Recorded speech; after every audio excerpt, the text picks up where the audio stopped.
오늘 영화 얘기 좀 해보려고 그러는데요. 기생충, 조커. 근데 저는 이 두 영화를 보면서 떠오르는 단어가 사기, 분노, 정의.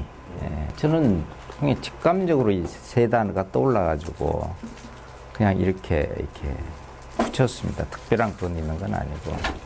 자, 그러면 여러분들 지금까지 학교에서 영화 감상하는 법 배운 적이 있습니까? 그래서 짧게만 제가 말씀을 드렸는데, 영화라는 것이 원래 어떤 이야기를 하느냐가 가장 중요한 것이거든요. 어떤 이야기를 하느냐. 우리가 관심을 갖는 것은, 야, 저 무슨 영화냐? 이 줄거리가 가장 중요한 것이고, 그 다음에는 소설이든 영화는 게 주인공이 없는 것이 좋습니다. 그 주인공이 인간 유형이기 때문에 우리는 그 주인공에 대해서 관심을 갖는 거죠. 우리가 언급할 조커라는 것은 정신병자의 살인마에다가 그런 친구잖아요. 또 우리가 기생충이라는 것은 아주 비열한 인간들이 등장하고 있지 않습니까? 그래서 영화는 기본적으로 주인공이 스토리를 이끌어가는 거기 때문에 특히 주인공이 굉장히 중요한 것이다. 그다음에 조연이라는 것은요, 영화라는 것은 항상 메인 기둥이 있고 여러 가지의 줄기들이 있습니다. 이게 줄기 속에서 등장하는, 쉽게 말하면은 영화에서 등장하는 씬이 적은 것들을 이제 조연 배우라고 그러는 것이죠. 자, 그러면 영화의 특성이라는 것이 영상이잖아요. 그럼 당연히 우리는 영상을 꾸미는 촬영과 영화 미술, 즉 화면에 우리가 관심을 가져야 되고, 여기에 대해서는 훈련이 좀 필요한 것입니다. 이게 이제 화면을 읽어라, 그러는 것이고, 사운드를 읽어라. 무성 영화를 넘어서서 유성 영화 시대에는 사운드를 가지고 우리가 이야기를 하는 거거든요. 우리는 그것뿐만이 아니고 세상이 말하는 그의 이면을 읽으라는 마찬가지로 영화도 보이지 않는 화면, 화면 밖의 화면을 읽어라. 사운드도 사운드 말고 들리지 않는 소리를 들어라. 이런 얘기. 영화에서도 똑같이 적용되는 그런 이야기입니다. 소설이나 신문을 봤을 때 우리가 행간을 읽으라는 것은 특히 영화에서는 상징성이나 모티브가 굉장히 중요하기 때문에 이런 것들을 읽어라. 자, 이것이 간단하게 영화를 감상하는 포인트입니다. 이제 본론 들어갑니다. 기생충이라는 영화 이렇게 보시면은요, 이게 포스터입니다. 포스터. 페스티벌 드 캔. 올해 칸 영화제 황금 종려상 수상작입니다. 한국 영화 100년 사상 처음으로 있는 쾌거입니다. 이거는. 자, 우리가 그림을 보면은 화면에 이게 4등분이 이렇게 되어 있습니다. 항상 우리는 사진을 찍을 때 센터에 가장 중요한 사람을 맞춥니다. 맞습니까? 그죠? 자, 영화를 보시면 아시겠지만 사실은 요 친구가 요 송강호의 아들인데 사실은 영화를 이끌어가는 메인 캐릭터입니다. 이 친구가. 배치를 했어요. 그러나 포스터 디자이너는 송강호를 제일 크게 부각을 시켰어. 잘 보십시오. 이 4등분 대가 있는 가운데 이건 부잣집 박사장이 있고 부인이 있습니다. 보면 이거 와인잔이에요. 실내에는 아들이 들어가 있고 인디안 텐트가 설치가 돼 있고 수석이 들어가 있습니다. 아들이 놀고 있는 공이 있는데 이게 좀 희한하지 않습니까? 이게 뭡니까 도대체? 아주 묘한 느낌을 자아냅니다. 마네킹? 시체라고 볼 수는 없겠습니까? 볼 수 있죠. 예, 그렇죠. 자, 그런데 눈은 왜 가렸습니까? 시꺼먼 걸로. 여기는 하얀 걸로 가렸네. 예. 해석이 좀 달라질 수 있을 것 같습니다. 자, 이거는 감독하고 상의하지 않고 포스터 디자이너가 자기 멋대로 포스터를 디자인한 겁니다. 봉준호 감독이 이래라 저래라 관여하지 않았거든요. 또 왜 눈을 가렸느냐 물어보지도 않았다고 합니다. 그 사람 나름대로의 판단에 의해서 이렇게 제작을 한 거라고 저는 생각을 하고 있습니다. 저는 처음에 이 영화를 봤을 때 기생충 그래가지고 어렸을 때 생각이 나더라고요. 저희 어렸을 때 기생충 검사하면 약 먹고 뭐 봉지에 받아가고 거의 오래전 생각이 나는데 이 무슨 영화 제목이 지저분하게 이 기생충이 뭐냐. 그런데다가 행복은 나뉠수록 커지잖아요. 저는 이 카피가 영화의 카피하고 전혀 안 맞아떨어지는 것 같은데 저렇게 해놓은 거야. 여튼 간에 제가 볼 때는. 자, 그래서 여튼 이 자기들이 메인 포스터라고 내놓은 것 속에서 우리는 나름대로 영화의 의미가 아니고 포스터 디자인의 생각 정도를 읽는 것으로 판단이 되고, 이것 또한 사람들마다 생각이 다르고 포스터 디자이너마다 생각이 다를 수 있고 받아들이는 우리의 생각이 다를 수가 있다는 거예요. 영화도 마찬가지지만은요. 사실은 예술작품이라는 것은 우리가 감상함으로 인해서 완성되는 것이거든요. 그러니까 수용자의 입장이 대단히 중요합니다. 이 수용 이야기라고 하는 수용자가 이걸 어떻게 바라보느냐. 이 작품의 완성은 만드는 것이 전부가 아니고 감상을 통해서 완성이 된다는 것이죠. 자, 이 보십시다. 요게 피자 박스, 피자집 박스인데 이 송강호가 내려다보고 있습니다. 송강호는 기생충이라는 영화의 중요한 주인공이죠. 가장인데 전부 다 시선이 지금 이렇게 바라보고 있어요. 영화 속에서 반실업자죠. 대리기사 출신이고 피자 박스 접어가지고 생계를 유지하고 있는데 요게 한 장면입니다. 자, 여기서 보세요. 송강호의 얼굴을 한번 보세요. 이 친구 어딘가를 쳐다보고 앞에 있는 이 부인 마누라는 포커스 흐리게 처리가 되어 있습니다. 우리가 또 하나 볼 때 아까 포스터에서는 등장인물들 전체자가 포커스가 정확하게 맞춰져 있다. 사진을 조금 찍으신 분들은 화면의 심도가 깊다. 그 얘기는 심도가 깊게 처리된 인물들은 인물들의 비중이 사실은 대등한 관계에 있다는 것이고, 화면 처리를 한쪽만 이렇게 하고 이게 핀 포커스 아웃 시킨 화면의 심도가 얕다라고 하거든. 이것은 요 사람만 부각시키는 그런 사진입니다. 그래서 우리가 화면을 볼 때도 포커스를 전체 다 맞췄느냐, 그렇지 않으면 누구한테 맞췄느냐, 포커스를 맞췄다가 어디한테 가느냐가 사실은 이야기의 전도라고 굉장히 중요한 거고, 이것이 영화를 만드는 기술이고 감독의 판단입니다. 자, 여러분 요게 세트라고 생각하세요? 아니면 실제라고 생각하세요? 대단히 리얼하게 그리지 않았습니까? 예, 송강호의 가족 가운데 두 아들, 딸이 있는데 이 와이파이 잡느라고 지금 이렇게 하고 와이파이 잡혔다 그래. 아, 좋아. 와이파이 잡. 공짜 와이파이 잡는 거야. 우리도 어디 가면 공짜 와이파이 잡으려고 이렇게 노력하지 않습니까? 근데 이 사람들이 사는 데는 가장 지저분한 변기 밑에서 생활하고 있는 거예요. 이것도 상징성이 있는 겁니다. 요 세트로 다 꾸민 겁니다. 만든 겁니다. 세트로 아주 잘 만드는 것이죠. 나중에 영화에서 막 빗물이 내려치고 해서 침수가 됐을 때 이게 다 잠기잖아요. 그것이 상징적인 의미가 있습니다.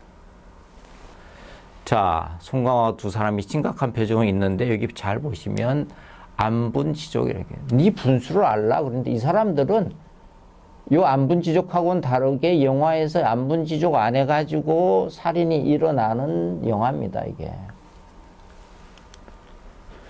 자, 수석.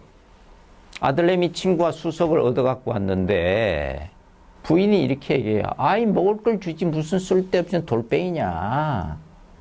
근데 이 돌뱅이가 수석이 굉장히 고급스러운 취미잖아요. 비싸기도 하고.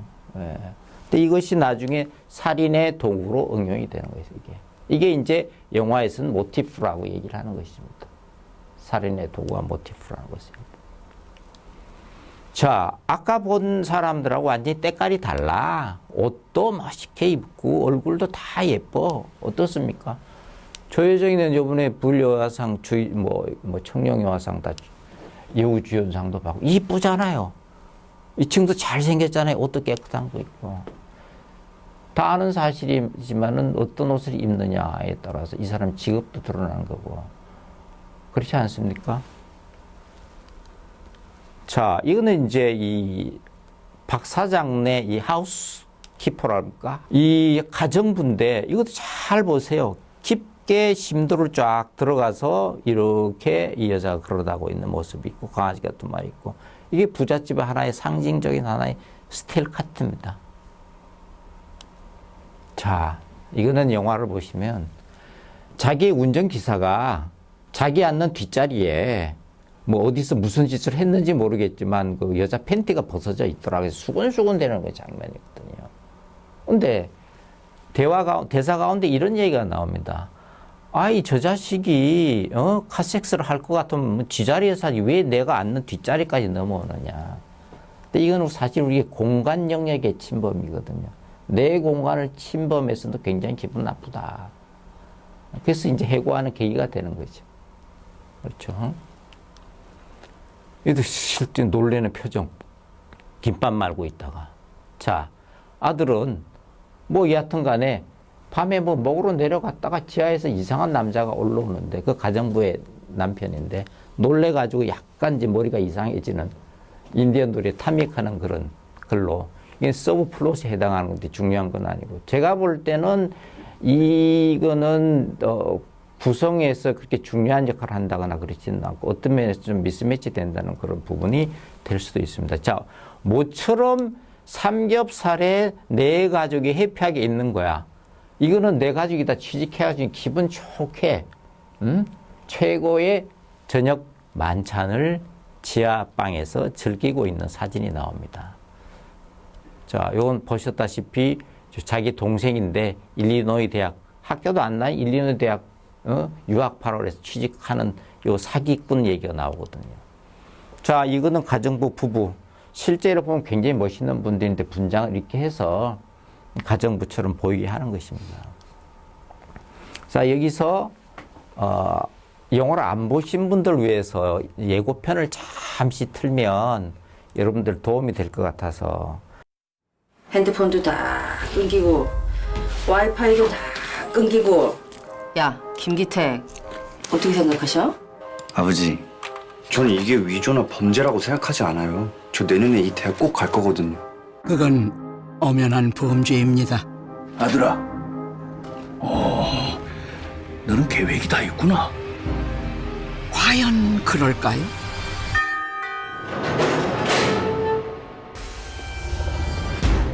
저는 백수 가족의 장남 기우가 고액 과외 면접을 갑니다. 참으로 시의적절하다.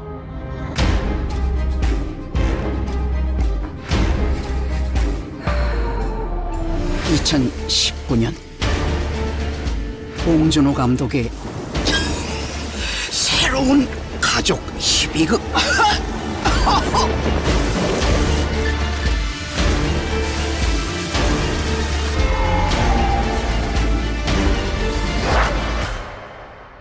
기생충.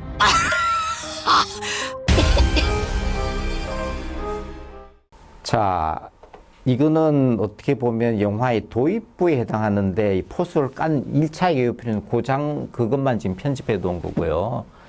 자, 2차 예고편 한번 볼까요? 구체적으로 뭐가 문제예요? 여기 한 봐요, 어? 그럼 접다 만 거잖아요, 지금. 넷 중 하나는 불량인 거지.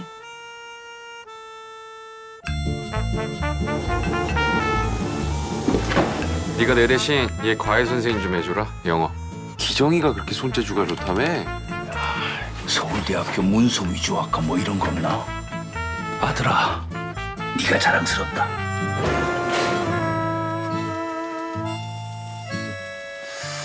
그 집 사모님이 뭐랄까. 실전은 기세야. 그동안 미술쌤도 여러 명 바꿔가면서 해봤는데요. 하나같이 한 달은 못 버티더라고요. 제가 사람 하나가 휙 하고 떠올랐는데. 어머, 너무 궁금하네요. 어떤 분이실까? 아, 잠깐. 제시카, 외동딸, 일리노이, 시카고. 과선배는 김진모, 그는 이사촌. 제시카 쌤이라고 일리노이에서 오신. 그 검은 상자를 저와 함께 열어보시겠어요, 어머니? 지금 진짜로 이상한 게 온 것 같아? 아버지, 계획이 뭐예요?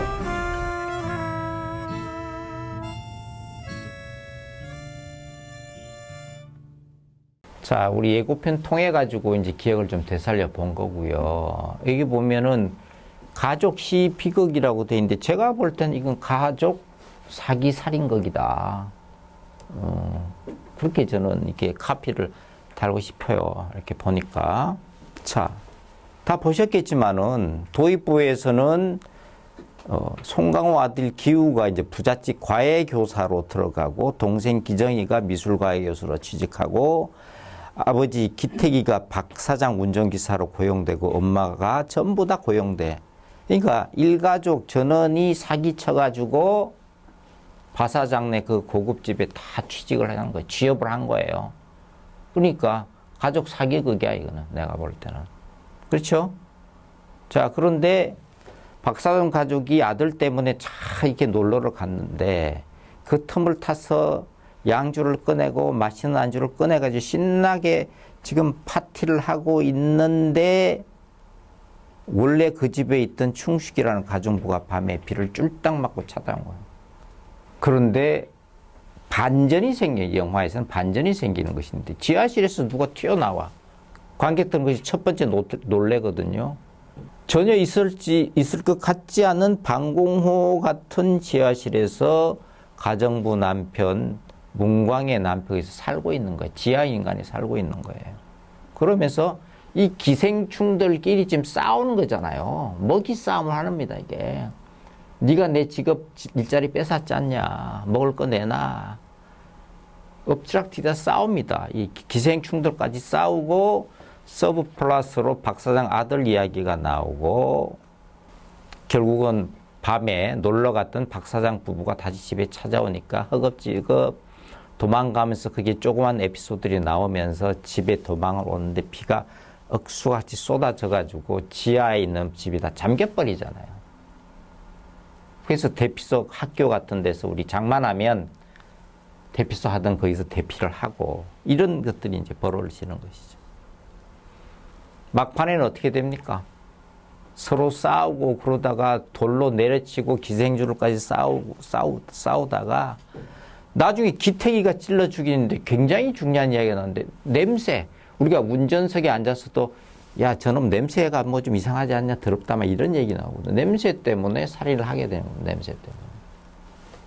자, 결론적으로 이 결말에 가면은 딸은 죽고 송강호는 행방불명이 되고 기우는 집행유예 받아가지고 나오고 있고 기우와 충숙은 여전히 반자에 살고 있고 사실 꿈은 꾸는데 언젠가는 내가 돈을 벌어서 저 집을 차지할 거야 라는 그런 이야기를 하면서 영화가 끝을 맺게 되는데요. 저는 여기서 여러분들 보셨다시피 아까 예고편에도 나왔지만 취직하기 위해서 사기치잖아요. 그러니까 인류대학교 재학증명서가 필요한 거야. 그러니까 디자인 미술 좀 하는 그 친구가 컴퓨터로 이제 위조 증명서를 만드니까 뭐 서울대학교 문서 위조학교 뭐 없냐. 그러니까 얘가 하는 말이 걸작이잖아. 아버지 전 이게 위조나 범죄라고 생각하지 않는다. 뭐 좀 서류만 미리 짰다고 생각한다. 여러분 이거 보시면은 한국의 최근 상황하고 좀 조모 씨 사건하고 좀 비슷한 것 아닌가. 그런 생각 안 들겠습니까, 여러분? 자, 그래서 제가 말씀드렸다시피 줄거리에서 중요한 것들이 등장인물들인데 거기에는 기생충과 기생충의 충돌 부잣집이 있습니다. 그래서 우리가 영화를 볼 때는 항상 주인공의 성격이 어떻게 사건을 만들어 나가니까 중요한 거고 이 사건의 연속이 스토리고 스토리는 갈등의 해결입니다. 자, 여기서 결론적으로 살인이 벌어지고 막 이렇게 됩니다. 현실의 문제를 다쳤는데 결론은 있어. 결론이 있는 걸 다친 걸로 구조라고 그러고 결론이 없는 거를 열린 구조라고 하는데 이 작품은 나름대로 결론을 제시했어. 사실 그대로. 그러나 약간 비현실적인 부분이 있죠. 어떻게 지하에 다시 들어가 살 수 있느냐. 영화니까 오케이. 감독이 원하는 바가 뭐가 있겠지. 뭐 그런 것이죠. 그래서 저는 이 영화를 보면서 선악의 문제나 계급의 문제나 차별의 문제나 모멸감의 문제, 박탈감, 사기, 정의란 이런 주제가 떠오르는데 자, 그래서 우리가 영화를 통해서 이제 분석을 해보면 이게 분명히 우리가 이제 사회 계급의 문제, 가진 자와 못 가진 자의 문제, 계층의 문제, 거주지도 보셨지만은 부잣집은 다 높은데 뭐 이태원이나 뭐 어디 좋은 뭐 한남동이나 성북동 같은 그런 호화로운 주택이고 여기는 화장실보다 더 낮게 사는 거주지의 문제. 그 다음에 학력도 마찬가지입니다. 학력도. 외모나 은행이나 가치관이나 이런 것들이 전부 다 우리가 인물을 분석할 때는 다 이런 요소들을 분석을 해야 되는 것이죠. 분석이 더 나가서 우리가 이제 소위 영화 읽기라는 표현을 쓰는데 아들은 거짓 학력으로 과외사 취재하고 딸도 거짓과 사기치고 아버지는 상대를 모함하고 이런 거 아니죠. 말씀드린 대로 이 영화에서는 냄새와 돌이 살인의 도구가 되고 냄새는 계급의 상징인과 동시에 살인을 유발하는 그런 요인이기도 하는 것이죠. 그래서 저는 이 생각을 할 때 우리 시대의 기생충은 누구냐? 우리 집안에 기생충이 있는가? 우리 사회에 기생충이 있는가? 심지어 학교의 기생충은 누군가? 이런 질문들을 해보게 되었습니다. 자, 그래서 저는 여기 영화를 보면서 목적을 위해서 수단 방법을 가리지 않는다? 송강호의 가족이 그렇지 않습니까? 예, 아니요. 그러면 그 사람들은 돈을 위해서 잘 살기 위해서 한다. 그 사람들 입장에서는 선이야. 맞죠? 근데 그 사람의 목적은 무엇입니까? 목적이 선한 것입니까? 악한 것입니까? 그네들의 입장에서는 선한 것일 수 있지만 상대의 입장에서는 악한 것일 수 있는 것이죠. 자, 그래서 우리가 목적이 부고 명예고 권력이 있을 수 있습니다. 그걸 통해 가지고 과연 배품과 행복과 정의를 구현하고 경제 민주화라는 것을 실현할 수 있는가? 이런 질문을 우리가 해볼 수 있는 것이고, 송강은의 가족을 봤을 때 과연 그러면은 자기들이 잘 살기 위한 목적을 위해서 이건 야비한 수단은 정당화될 수 있느냐? 자신의 딸을 좋은 대학에 입학시키기 위해서 성적 증명서를 위조하고 여러 가지 경력을 위조하는 것이 정당한가? 라는 것이죠. 그래서 사기나 배신이나 업무, 심지어 승진하기 위한 아부나 뇌물 이런 것들이 과연 정당화될 수 있는가? 그런 문제들을 저는 이 영화를 보면서 제기할 수 있다고 저는 생각을 합니다. 자, 두 번째 영화 조크를 들어가 보겠습니다. 자, 이 영화도 보시면 포스터를 보시면은요, 이 브루클린인가요? 브롱스라 그러던가 광대가 이렇게 하늘 속에서 이 사람은 뭔가 희망을 보려는 거 아니겠어요? 계단을 올라가서 뭔가 희망을 보려는 모습 아닌가? 자유를 향한 하늘을 위한 몸짓 아닌가라는 저는 생각을 하게 됐습니다. 자, 스틸칸 몇 개를 제가 뽑아갖고 왔는데요. 자, 무대에서 춤을 추고 바깥에서 클로운 광대가 아니고 자기는 좀 코미디언이 되고 싶다는 욕망이 있어, 이 사람은.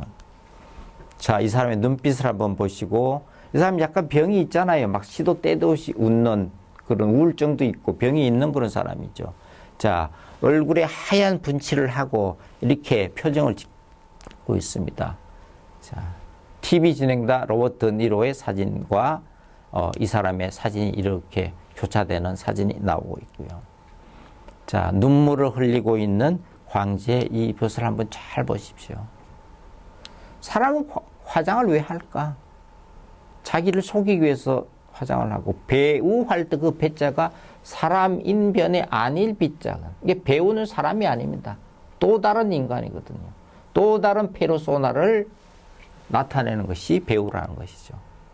자, put on a happy face. 나 행복하고 싶다 그런 거 아니에요? 해피 페이스. 행복한 얼굴 하고 싶다. 자, 이런 사진들. 아마 지금은 이 브랑스의 이 계단이 뭐 관광 명소가 됐다고 그럽니다. 이게. 자, 이 영화의 거의 첫 장면에 나오는 것인데, 광대가 돈 벌기 위해서 요즘 뭐 신촌이나 홍대학 가도 화장품 선전할 때 학생들 아르바이트로 이렇게 들고 있습니다.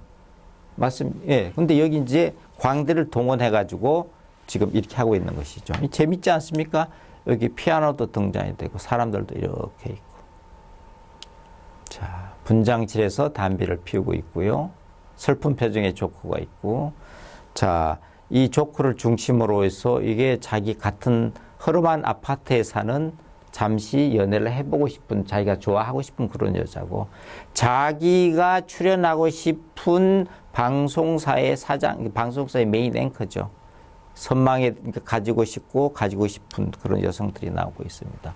자, 이건 잠시 보겠습니다.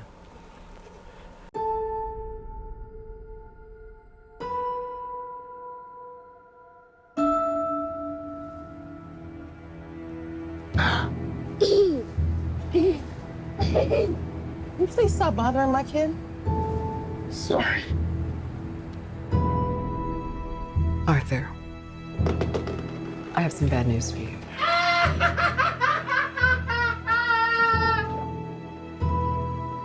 This is the last time we'll be meeting. You don't listen, do you? You just ask the same questions every week. How's your job? Are you having any negative thoughts? All I have are negative thoughts. And finally, in a world where everyone thinks they could do my job, check out this guy. When I was a little boy and told people I was going to be a comedian, everyone laughed at me. Well, no one's laughing now. You can say that again, pal.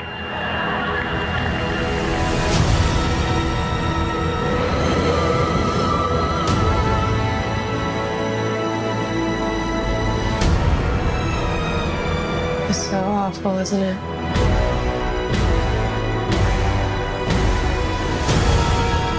For my whole life, I didn't know if I even really existed.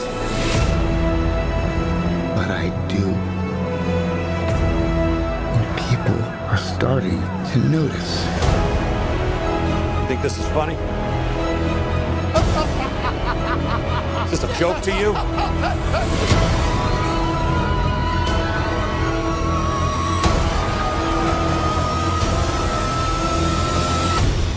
Murray, one small thing. Yeah. When you bring me out, can you introduce me as Joker?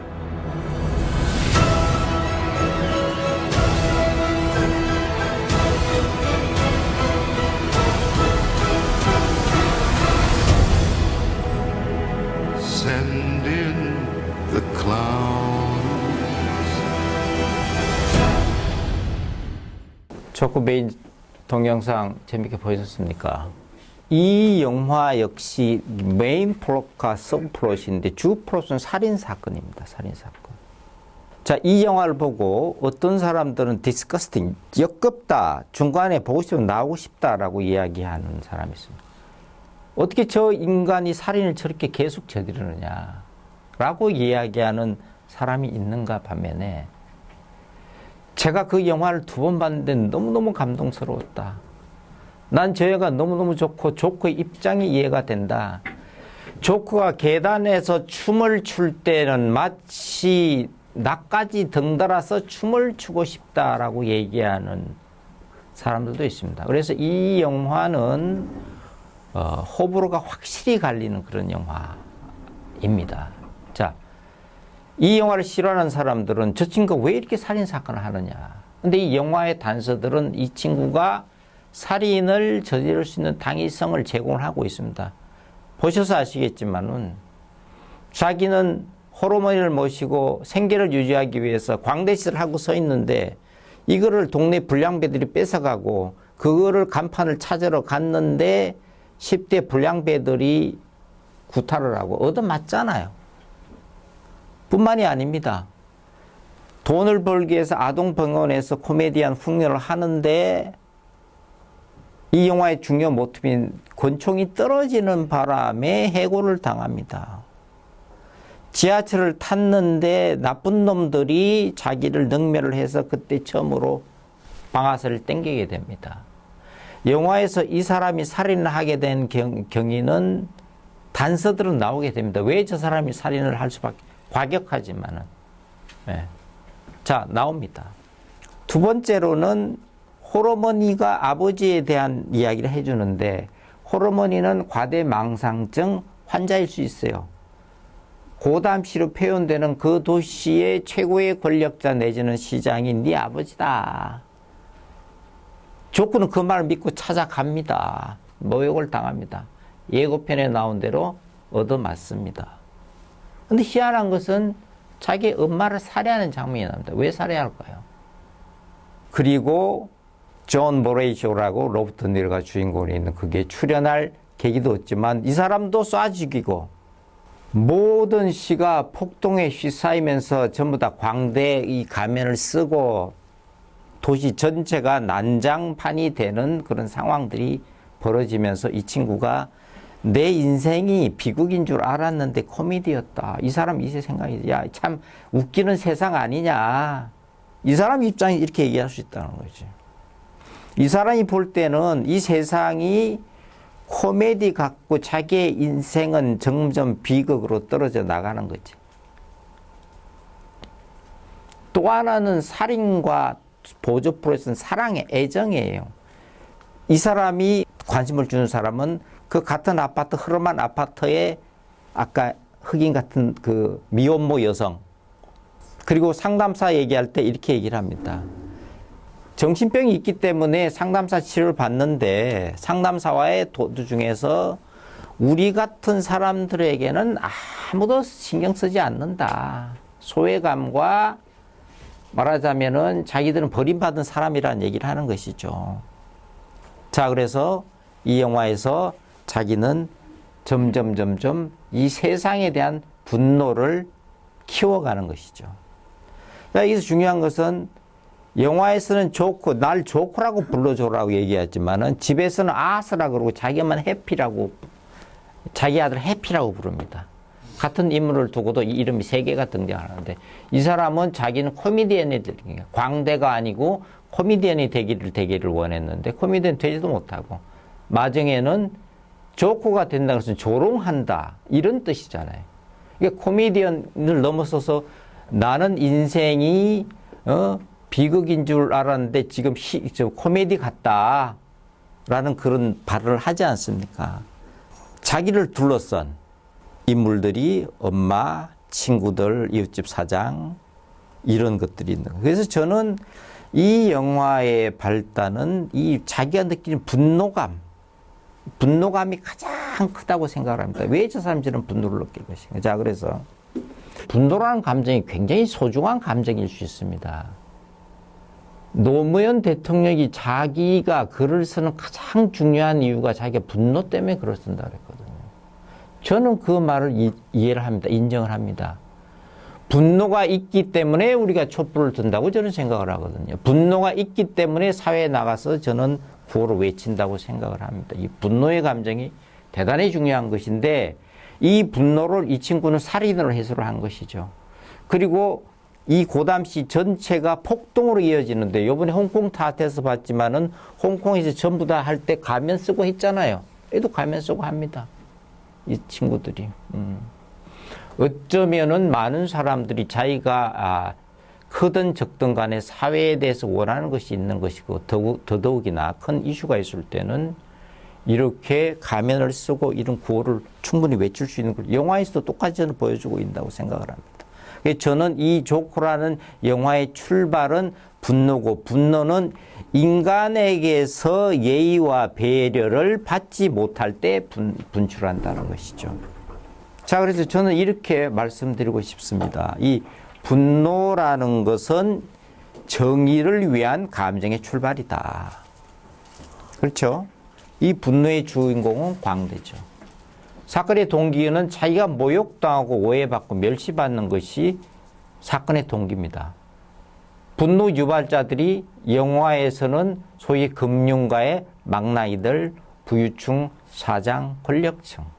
이 사람들 다 조코의 손에 죽지 않습니까? 그죠?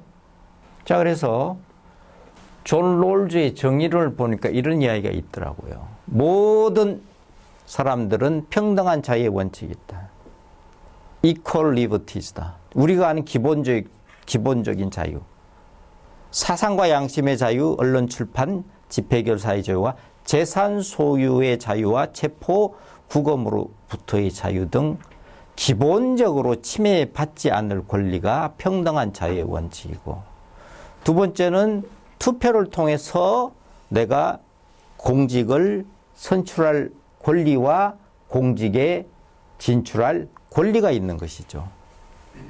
두 번째는 차등의 원칙, 그래서 공정한 기회를 제공받을 권리라는 것이죠. 자, 우리가 하버드 대학 같은 경우는 입학 쿼터로 20% 정도 해서 아시안계나 히스패닉계나 그 흑인들한테 쿼터를 줍니다. 그러면 야, 실력대로 해야지 왜 기회를 안 주느냐.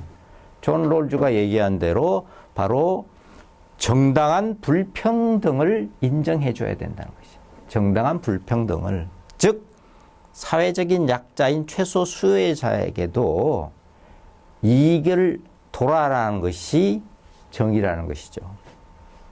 그래서 불평등한 분배를 인정하는 경우에서 특히나 큰 몫을 갖는 지위, 직위는 모든 사람에게 기회가 균등하게 보장돼야 한다. 이것이 존 롤즈가 얘기하고 있는 정의의 하나의 원칙입니다.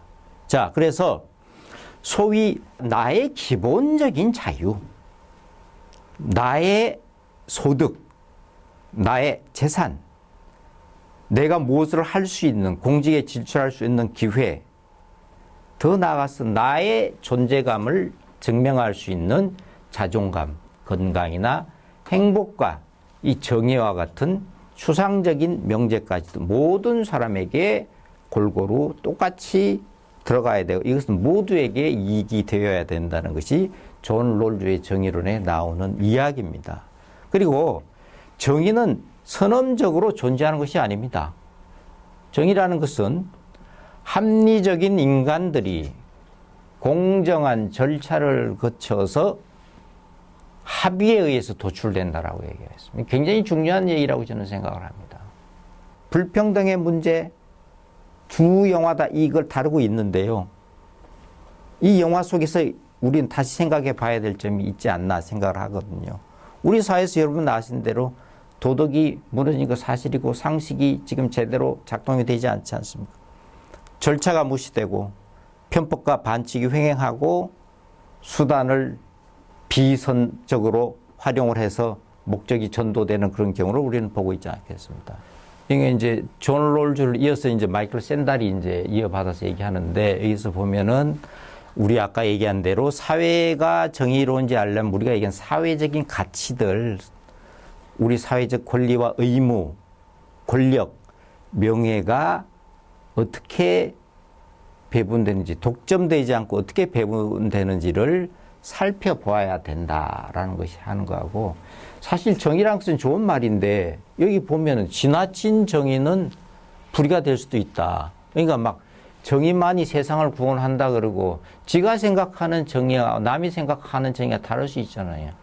조국이 예를 들면 조국이 생각하는 정의하고 일반인들이 생각하는 정의하고 다릅니까? 어떻게 생각하십니까? 네. 그러니까 우리가 위선자라고 얘기하는 것이고 사기꾼이라고 얘기하는 것이거든요. 그런 사건을 놓고 봤을 때. 너는 왜 너희 가족을 위해서, 너희 가족의 출세를 위해서 다른 사람의 기회를 박탈하면서 너는 왜 학교 입학 서류를 위조해가지고 너희 딸을 그렇게 집어넣느냐. 그 얘기잖아요. 그건 아무도 용납하지 않는 그런 아니겠습니까?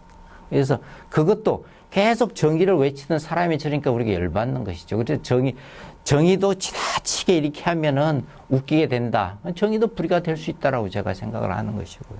예, 우리가 항상 사회에서 법을 가지고 공정과 정의 이렇게 얘기를 하는데 법이라는 것은 사실 극히 일부라는 것이죠. 그러니까 법 이전의 문제. 자, 예를 들면 조국이 법정에 가서 저는 무죄를 받을 수 있다고 생각합니다. 한국에서 유전무죄라는 것이 왜 나옵니까? 법정에서. 센 변호사 사고, 고금장급 이상, 아주 대부분 판사 이렇게 사서 승소하는 경우 많잖아요. 그렇지 않습니까? 자, 그렇다고 해서 조국이 무죄냐? 아니라는 얘기죠. 네. 정의는 법 이전의 문제. 공정이나 정의는 법 이전의 문제고, 우리나라에서도 이미 사회적으로 제도나 법은 이미 충분하지 않느냐라는 거지. 저거를 자기들 아전인식격으로 끌어다 쓰고 그렇게 해서 문제가 되는 거예요. 그래서 공정과 정의의 최소 조건은 이미 우리가 다 갖고 있다고 보는 거예요. 오히려 우리 시민들의 덕성, 사회적인 신뢰와 투명성, 문화적 성숙도가 있을 때 정의가 구현될 수 있다. 그래서 저는 정의라는 그 거창한 단어를 외치기 이전에 우리 기본적인 착함, 선함, 덕성, 시민적인 문화의 수준들이 더 중요하다고 보는 거죠. 그 시민적인 힘에 의해서 지금 태극기 부대에서 이렇게 나오고 촛불이 나오고 다 이런 이유가 아니겠는가. 상식적으로 봤을 때 아니거든요. 그래서 나오는 거 아니겠습니까? 일반인들이 뭐 존 롤즈의 정의론을 알아서 이렇게 뛰어나오는 거 아니잖아요. 저거 아닌데 싶으니까 나온 거 아니겠나. 자, 그래서 저는 또 질문을 마지막으로 해보겠습니다. 조국과 최순실의 차이점 뭡니까? 조국과 최순실의 공통점은 뭡니까? 자, 그래서 이런 문제들이 우리가 한번 고민해야 될 관점이 아닌가. 지금 그래서 질문들이 정의의 관점에서 이 두 사건을 어떻게 바라봐야 되는가는 영화가 던져준 그런 시사점 가운데 하나가 아닌가라는 그런 생각을 하게 됩니다. 자, 마지막으로 도스토옙스키가요, 아름다움이 세상을 구원한다고 얘기했습니다. 아름다움은 외형적으로 우리가 인물이 아름답다, 뭐 옷이 아름답다 이런 것이 아니고 선한 정신에 의해서만 윤리적인 획득을 할 수 있는 불안정한 상태라는 것이죠. 즉 아름다움은 선한 정신이 있을 때만 그 빛을 발할 수가 있다는 것이죠. 예를 들면 우리가 서초동이든 광화문이든 정의의 집단적 헌신 이런 거 없이도 우리는 도덕적 가치에 의해서 정의를 실현할 수 있다. 그렇다면 소위 문화나 예술의 힘이 인간을 선하게 할 수 있는 순기능이 있다면 우리는 이 문화 예술이 주는 그런 아름다움을 통해서 세상을 구원할 수 있지 않겠는가 그런 생각을 가지게 되었습니다. 그래서 저는 조커와 기생충 두 영화를 통해서 우리 사회의 문제인 사기, 분노, 정의 이 세 단어를 가지고 오늘 이야기를 해봤습니다. 감사합니다.